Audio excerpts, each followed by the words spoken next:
नमस्कार। कैसे हैं आप? क्या संजय राउत का खेल हो गया है? क्या शरद पवार पर बरबोलापन संजय राउत को बर्बाद कर दिया? संजय राउत का एक छत्र राज था शिवसेना पर, एकमात्र मुख्य प्रवक्ता थे शिवसेना के, लेकिन अपने बरबोलेपन के कारण क्या उन्हें कोई सजा मिली है? वो संजय राउत जो कहते थे वही करते थे। उन्होंने ठान लिया कि मुख्यमंत्री का उम्मीदवार तो शिवसेना का होगा और शिवसेना का ही होगा। तो वो चुनाव पूर्व गठबंधन जो भाजपा और शिवसेना का था वो टूट गया और हारी हुई पार्टियों के साथ संजय राउत ने अपने उद्धव के लिए गठबंधन कर दिया और फिर शिवसेना का मुख्यमंत्री बनकर तैयार हो गया। जब से शिवसेना का मुख्यमंत्री बना, महाअघाड़ी की सरकार बनी, ये कहा जाता है कि महावसूली की सरकार बन गई, और जब से सरकार बनी तब से ढुलमुल होती रही और संजय राउत का बरबोलापन चलता रहा। सामना में वो कुछ लिखते रहे, लेकिन जब जो ही उन्होंने शरद पवार पर अप्रत्यक्ष रूप से हमला किया तो उनका क्या हुआ? संजय राउत के साथ साथ शिवसेना ने एक और मुख्य प्रवक्ता नियुक्त कर दिया है, अरविंद सामंत को।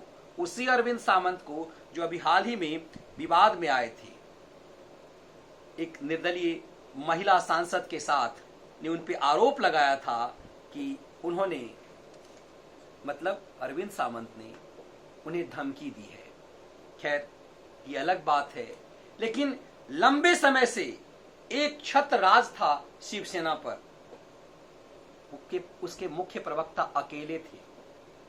अभी हाल में जब शरद पवार के साथ अहमदाबाद में अमित शाह की बैठक की बात सामने आई कि प्रफुल्ल पटेल के साथ शरद पवार भी अहमदाबाद में मिले, एक बिजनेसमैन के साथ, गौतम अडानी के साथ।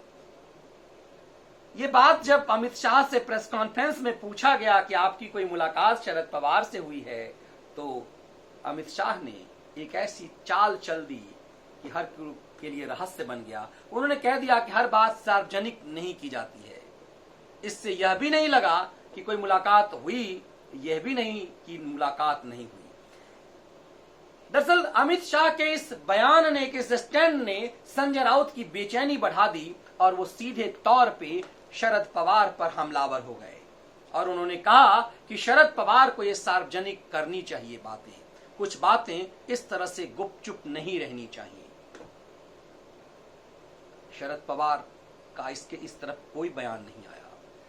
उधर यह भी आया कि नंदीगांव में जो शरद पवार प्रचार करने जाने वाले थे वो नहीं गए। इससे संजय राउत का शक और बढ़ता चला गया। उनका बरबोलापन जारी रहा और फिर वो ट्वीट करते नजर आए और फिर कैमरे के सामने शरद पवार पर अप्रत्यक्ष रूप से हमलावर होते रहे। वो अनिल देशमुख के लिए यहां तक कह गए कि वो एक्सीडेंटल गृह मंत्री थे। अनिल देशमुख यदि एक्सीडेंटल गृह मंत्री थे तो ये फैसला शरद पवार का था। इसका मतलब अनिल देशमुख को गृह मंत्री बनाने के शरद पवार के फैसले पर ही संजय राउत ने सवाल उठा दिया। शरद पवार के फैसले पर सामान्यतः कोई सवाल उठाता नहीं है। शरद पवार ने चुप्पी लगाई, लेकिन ये चुप्पी क्या संजय राउत पर भारी पड़ गया? इसलिए भी क्योंकि जब शरद पवार पर उन्होंने हमला किया तो बोलने का अवसर कांग्रेस को भी मिल गया। संजय निरूपण ने कहा कि ये बहुत बरबोला है, संजय राउत के ऊपर भी एनआईए जांच होनी चाहिए। कमाल की बात ये देखिए कि संजय राउत, संजय निरूपम, दोनों संजय एक ही महाअघाड़ी के त्रिकोणीय तिपाए स्तंभ में से हैं और वो कांग्रेस के प्रवक्ता संजय निरूपम ने कहा कि एनआईए जांच तो इसके बरबोलेपन पे भी होना चाहिए, कितना बोलता क्यों है ये। दरअसल ये तिलमिलाहट कांग्रेस की थी कि लगभग 6-7 महीने से एक राग अलाप रहे थे संजय राउत कि शरद पवार को यूपीए सुप्रीमो बनाया जाना चाहिए, क्योंकि सोनिया गांधी निष्क्रिय हो गई हैं, बीमार हैं। संजय राउत के इस बयान ने कई बार तिलमिलाहट दे दी कांग्रेस को। कांग्रेस में आप कुछ भी कर सकते हैं कांग्रेस के लिए, लेकिन जब 10 जनपद में सोनिया गांधी के कद को कमजोर करने की कोशिश करते हैं, राहुल गांधी पे आप कुछ हमला करते हैं, तो कांग्रेस किसी से भी गठबंधन तोड़ सकती है। लेकिन कांग्रेस की लाचारी गजब की है। लगातार संजय राउत हमलावर रुख अख्तियार करते रहे सोनिया गांधी पर सवाल उठाते रहे। और सबसे हम ये दरअसल ये हमला संजय राउत का शरद पवार को खुश करने के लिए था एक समय में, लेकिन ये राहुल गांधी पर हमला था। कांग्रेस तब भी चुप थी, लेकिन ये तिलमिलाहट अंदर अंदर थी। जो ही संजय राउत ने शरद पवार पर हमला किया, कांग्रेस को भी अवसर मिल गया और कांग्रेस के बड़े प्रवक्ता, कद्दावर नेता महाराष्ट्र में संजय निरुपम ने कहा कि इसके बक पर भी की भी जांच होनी चाहिए। यह भी कहा कि यही संजय राउत कल को सचिन वाजे को ईमानदार अधिकारी बता रहा था, आज यही संजय राउत उसे कटघरे में खड़ा कर रहा है। कल को परमवीर सिंह का महिमा मंडन कर रहा था, आज बचाव कर रहा है। परमवीर सिंह किसके हाथों में खेल रहे थे, अभी भी लगातार सवाल बन रहा है। लेकिन संजय राउत ने जब से अनिल देशमुख पर डायरेक्ट हमला किया, ये कह दिया कि एक्सीडेंटल गृह मंत्री हैं, तो ये महाराष्ट्र सरकार की, ये दरअसल सीधे तौर पर शिवसेना सुप्रीमो और महाराष्ट्र के मुख्यमंत्री पर भी सवाल है।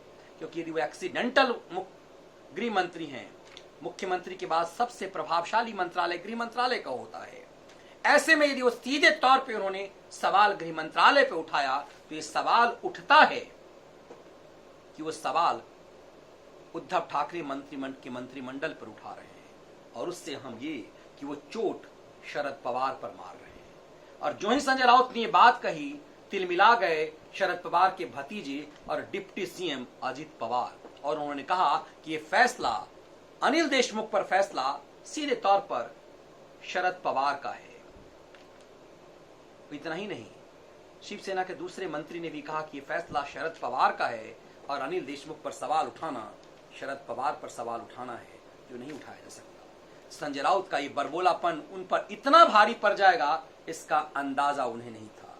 यूं ही नहीं कहते कि शरद पवार भारतीय राजनीति के मास्टर हैं।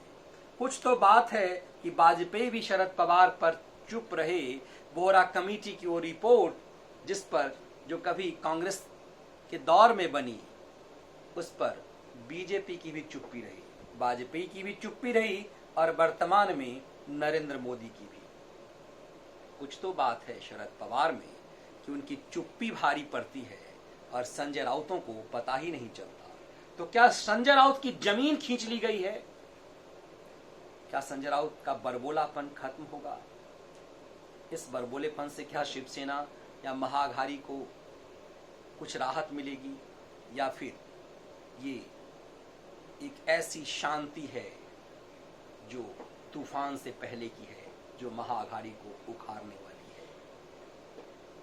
ये तूफान के पहले की शांति कभी संजय राउत में तक पहुंच गई है। अनिल देशमुख पर हमला, कहते हैं कि यदि कोई एक फंसा, अनिल देशमुख फंसे, तो पूरी कब्र खुद जाएगी महा वसूली सरकार की। कभी डर ये लगता है कि परमवीर सिंह को फंसाया गया, टर्मिनेट किया गया, तो परमवीर सिंह कहां फंसा सकते हैं? लेकिन इन सब से भारी क्या संजय राउत पड़ेंगे? क्या संजय राउत पर कार्रवाई इतनी आसान है जो कांग्रेस ने कहा कि इनकी एनआईए जांच होनी चाहिए? ये गजब की सरकार है, एक दूसरे पर आरोप प्रत्यारोप में ही उलझी हुई है। लेकिन अब की बार उस संजय राउत पर नकेल कसा गया है जो हर किसी पर नकेल कसते नजर आते हैं। महाअघारी की कहानी अभी बाकी है।